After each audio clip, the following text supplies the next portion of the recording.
मित्र का भविष्य।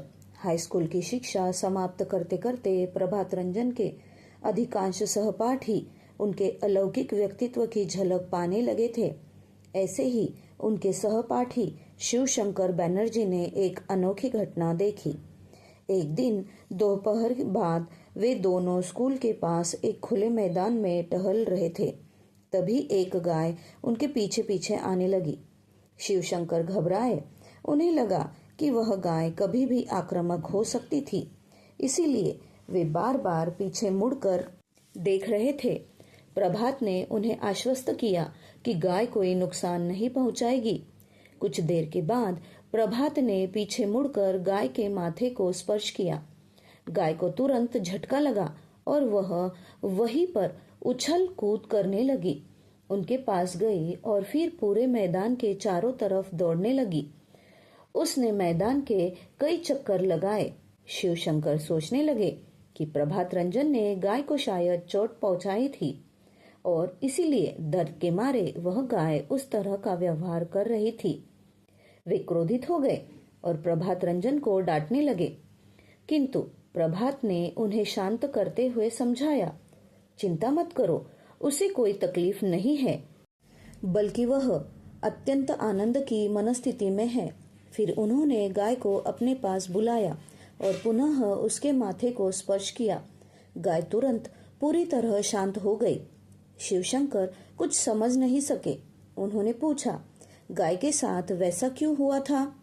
उसे स्पर्श करने के बहाने तुमने उसके साथ क्या किया था?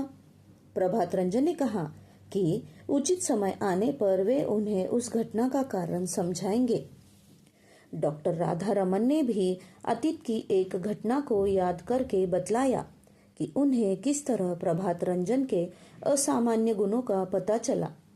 जिस दिन शाम के समय प्रभात रंजन काली पहाड़ की तरफ जा रहे थे और मैंने उनसे बातचीत की थी, तभी मुझे लगा था कि उनके व्यक्तित्व में कहीं कुछ ऐसा था जो छुपा हुआ था और जिसे मैंने पहले कभी महसूस नहीं किया था। मैं उन्हें जितने ध्यान से देखता तो मुझे उतना ही ज्यादा आभास होता कि उनमें एक विशेष प्रकार का आकर्षण था और वे साधारण व्यक्ति नहीं थे। उनका जैसा व्यवहार था, वे जिस तरह बातें करते थे और उनके मुख से ज्ञान का जो अबाध झरना बहता था, वह सब कुछ असामान्य और अत्यधिक आकर्षक हुआ करता था। यद्यपि हम लोग बचपन से एक साथ पढ़े थे, लेकिन केवल ऊंची कक्षाओं तक पहुंचने के बाद ही प्रभात के विशिष्ट गुणों की ओर मेरा ध्यान गया। प्रारंभ में परिपक्वता के अभाव में मैं उनके व्यक्तित्व में जो विशेषता थी उसे समझ नहीं सका, लेकिन जब मैं थोड़ा बहुत परिपक्व हुआ तो मुझे उनके व्यक्तित्व की गंभीरता और गहराई से समझ में आने लगी। उन्होंने अपनी विशेष योग्यताओं का कभी भी दिखावा नहीं किया। आज जब उन दिनों को याद करता हूँ तो मैं यहाँ तक कह सकता हूँ कि वे अपनी योग्यताओं को छुपाने की कोशिश करते रहे। एक ही कक्षा के विद्यार्थी होने के कारण हम दोनों एक ही बेंच पर पास पास बैठा करते थे। कभी कभी वे दार्शनिक विषय पर भी बहस करते थे, लेकिन मेरी अपरिपक्व मनस्थिति इस योग्य नहीं थी कि उन्होंने जो कुछ कहा था उसे याद रख सकूं। यद्यपि उनकी जिन बातों को मैं समझ सका, मेरे जीवन के आगामी वर्ष में वही बातें मेरे व्यक्तित्व को नए सांचे में ढालने में मददगार साबित हुई। एक और घटना याद आ रही है। हम लोग 9वीं कक्षा में थे।